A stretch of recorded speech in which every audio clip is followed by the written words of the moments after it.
Hello everyone, स्वागत है आप सभी का कॉम्पिटिटिव एकेडमिया में। चलिए शुरुआत करते हैं आज के करंट कैप्सूल की। इसमें कल यानी कि 3 में और परसों सैटरडे 2 में, इन दोनों दिनों की न्यूज़ हैं। कुछ न्यूज़ होती नहीं है संडे सैटरडे को, तो 4 ही न्यूज़ प्रीलिम्स के पॉइंट ऑफ व्यू से इम्पोर्टेंट थी, तो वो हम कवर करेंगे। पहली है सरिस्का टाइगर रिजर्व के बारे में। क्यों चर्चा में है? पर्यटन मंत्रालय ने देखो अपना देश, ये जो वेबिनार अभी शुरू किया है, इसके अंतर्गत जो 13th सेशन था इसका, तो उसमें सरिस्का टाइगर रिजर्व को दिखाया है। और सरिस्का टाइगर रिजर्व के बारे में जान लेते हैं। ये राजस्थान के अलवर ज़िले में एक बाघ अभ्यारण्य है, जहाँ पर मेनली शुष्क झाड़ियाँ, शुष्क पर्णपाती वन, घास के मैदान और चट्टानी पहाड़ियाँ पाई जाती हैं। पहले ये जो अलवर रजवाड़ा था, प्रिंसली स्टेट, तो उसका हिस्सा था। बाद में 1955 में इसे वन्यजीव अभ्यारण्य घोषित किया गया। 1978 में टाइगर प्रोजेक्ट का इसे हिस्सा बना दिया गया और बाघ अभ्यारण्य घोषित किया गया। टाइगर प्रोजेक्ट आपको पता होगा 1973 में स्टार्ट किया गया था टाइगर के कंजर्वेशन के लिए। 1990 में इसे नेशनल पार्क का दर्जा दिया गया और बाद में यहाँ पर टाइगर इंट्रोड्यूस किए गए, मतलब टाइगर दूसरी जगह से ला करके यहाँ पर रखे गए और सफलतापूर्वक ये स्थानांतरण हुआ था। दुनिया का ऐसा पहला ये रिजर्व है। इसके अलावा यहाँ उत्तरी अरावली, तेंदुआ और वन्यजीव गलियारे में एक महत्वपूर्ण जैव विविधता क्षेत्र है। आगे देखते हैं। हाँ, ये इसका मैप देख लेते हैं। जैसा कि आप देख पा रहे हैं, ये सरिस्का है, ये राजस्थान की बाउंड्री है और ये सरिस्का है। उसके नीचे रणथंभौर है, मुकुंदरा हिल्स, उसके नीचे है एमपी और राजस्थान की सीमा पर। ये इसका पॉलिटिकल मैप है, जिसमें ये अलवर ज़िला है, देख रहे होंगे आप। राजस्थान से लगे हुए राज्य कौन कौन से हैं, उसकी सीमाएं किससे किससे लगती हैं? इसकी एक तो पाकिस्तान से अंतर्राष्ट्रीय सीमा लगती है। इसके अलावा उत्तर में पंजाब है, उत्तर पूर्व में हरियाणा है, पूर्व में उत्तर प्रदेश है और दक्षिण पूर्व में ये मध्य प्रदेश से घिरा हुआ है और दक्षिण में गुजरात से, दक्षिण दक्षिण पश्चिम पश्चिम में।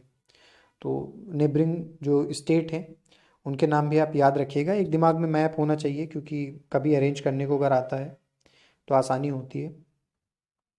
दूसरा है संस्कृति मंत्रालय के संग्रहालय एवं सांस्कृतिक स्थल विकास ने आज सत्यजीत रे के शताब्दी समारोह का शुभारंभ करते हुए एक शॉर्ट फिल्म है अरे ऑफ जीनियस को डिजिटल तरीके से लॉन्च किया। तो आपको पता होगा 2017 या 2018 में जैसे एक क्वेश्चन पूछा गया था कि the man who knew infinity, ये फिल्म किसके जीवन से प्रेरित है? तो वैसे ही जो बहुत एमिनेंट पर्सनालिटीज़ होती हैं, बहुत ही प्रतिष्ठित जो व्यक्तित्व होते हैं, उनके बारे में हमें पता होना चाहिए। और सत्यजीत रे ये बहुत बड़े एक डायरेक्टर हैं, तो इसलिए ये फिल्म इनसे ही, इनके ही जीवन से रिलेटेड है। इन आर्काइव से कुछ इनके पिक्चर्स वगैरह, कुछ शॉर्ट्स वगैरह लेकर के ये फिल्म बनाई गई है। इसके अलावा राष्ट्रीय आधुनिक कला संग्रहालय ने वर्चुअल टूर के माध्यम से पथ प्रदर्शक कलाकार जामिनी राय को श्रद्धांजलि अर्पित की।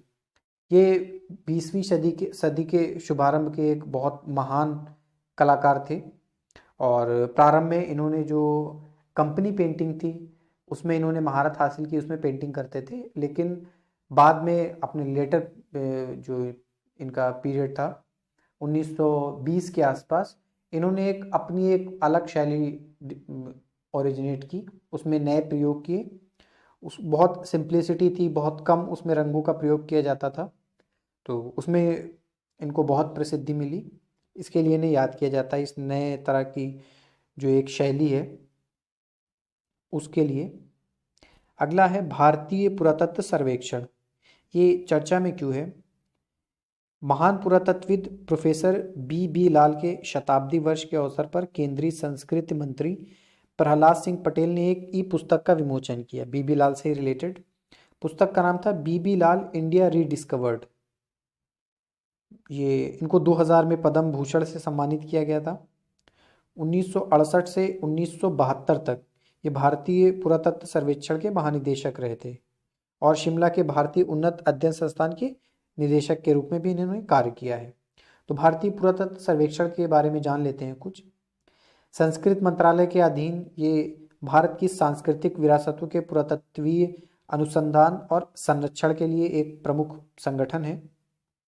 इसका मुख्य कार्य है जो राष्ट्रीय महत्व के प्राचीन स्मारक और पुरातत्वीय स्थल हैं उनके अवशेषों का रखरखाव करना, नए नए अवशेषों की खोज करना। इसके अतिरिक्त प्राचीन संस्मारक तथा पुरातत्वीय स्थल और अवशेष अधिनियम 1958 इसके प्रावधानों के अंतर्गत ये देश में जितने भी पुरातत्वीय गतिविधियां हैं उनको ये रेगुलेट करती है। ये पुरातत्व सर्वेक्षण ये रेगुलेट करता है। इसके अलावा पुरावशेष तथा बहुमूल्य कलाकृति अधिनियम 1972 इसके जो प्रावधान है उसको भी यही रेगुलेट करता है, लागू करता है।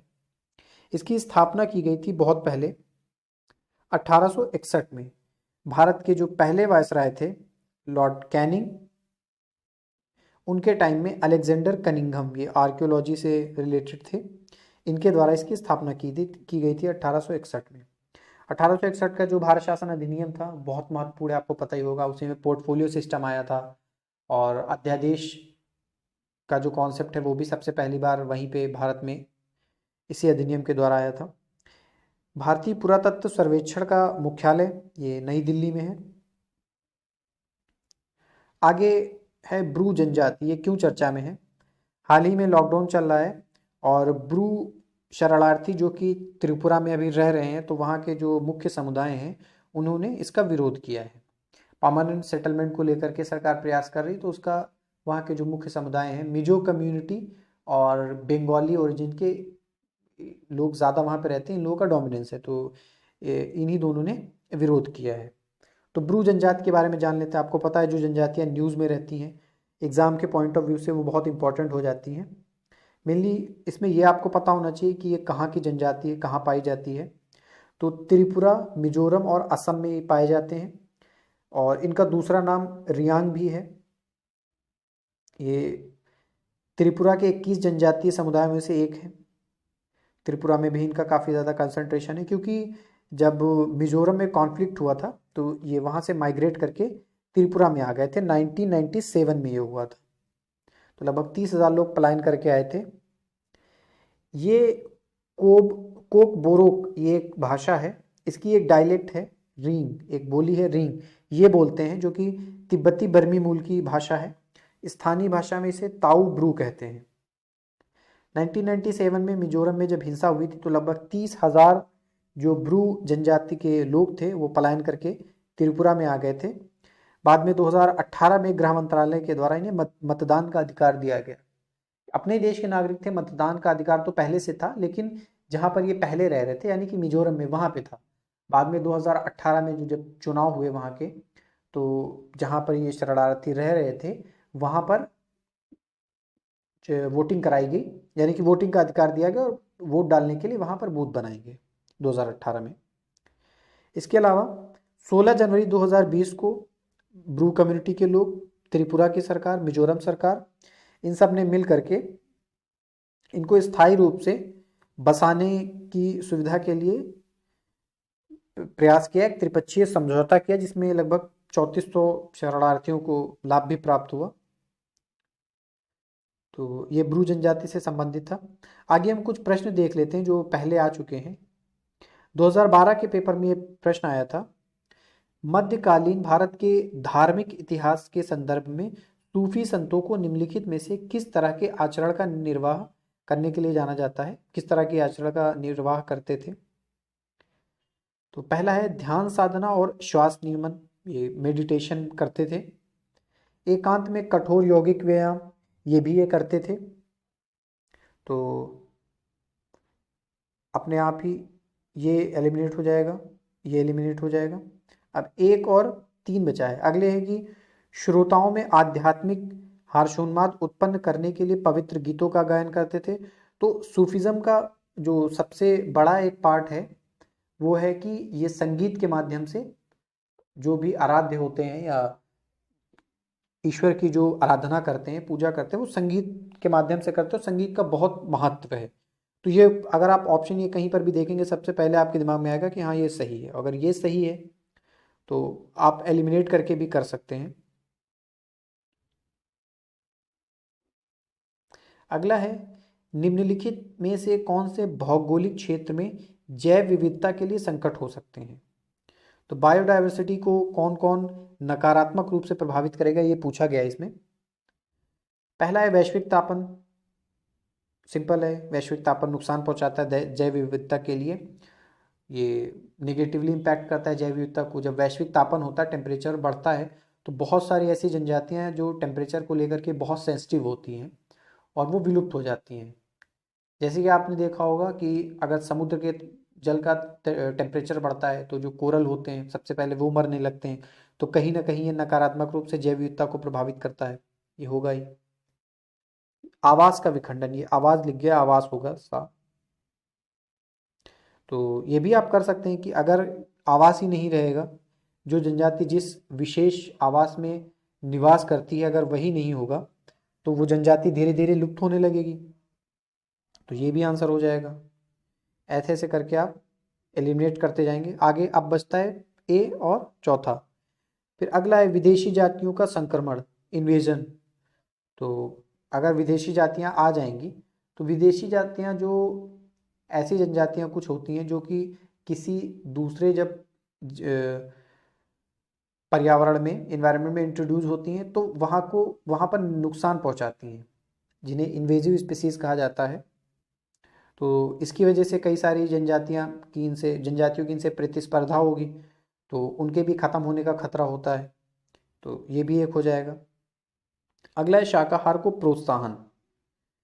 तो शाकाहार को प्रोत्साहित करने से हालांकि कुछ विशेष जो पौधे हैं वो खाए जाएंगे, लेकिन अगर मनुष्य अगर किसी पौधे को खाता है तो उसकी फार्मिंग करता है, उसको प्रिजर्व भी करता है, कंजर्व भी करता है। तो ये, और दूसरी बात, इतने बड़े पैमाने पर नुकसान नहीं होता है शाकाहार को प्रोत्साहन देने से। तो ये नहीं होगा, तो इसका उत्तर हो जाएगा ये वाला। और पहले में हमने कर लिया था, हाँ इसके तीनों हो जाएंगे। इसका उत्तर डी होगा और इसका भी 1 2 3, दोनों में 1 2 3 1 2 3 होगा। तो आज के इस लेक्चर में इतना ही है। आप लोग चैनल को सब्सक्राइब करिए और कोई सुझाव है तो आप कमेंट बॉक्स में ज़रूर बताइए। प्रीलिम्स के बाद हम जो द हिंदू में एडिटोरियल आता है उसका हिंदी में डिस्कशन करेंगे। अभी फ़िलहाल वो इतना इम्पॉर्टेंट नहीं है, प्रीलिम्स ही ज़्यादा इम्पॉर्टेंट है। तो उसके लिए ये प्रीलिम्स के पॉइंट ऑफ व्यू से जो भी पीआईबी में, द हिंदू में, इंडियन एक्सप्रेस में न्यूज़ आती है उनको डिस्कस कर रहे हैं मेनली। आगे भी आप देखेंगे 4 5 न्यूज़, 6 न्यूज़, इससे ज़्यादा न्यूज़ नहीं होती। मतलब बहुत ज़्यादा किसी दिन हो गया 7 या 8 न्यूज़ हो गई, लेकिन प्रीलिम्स के पॉइंट ऑफ व्यू से इससे ज़्यादा इंपॉर्टेंट न्यूज़ नहीं होती द हिंदू में या पीआईबी, द हिंदू और सब मिला करके मैं ये बता रहा हूँ। तो चलिए फिर मिलते हैं कल कुछ नए टॉपिक के साथ, तब तक के लिए धन्यवाद।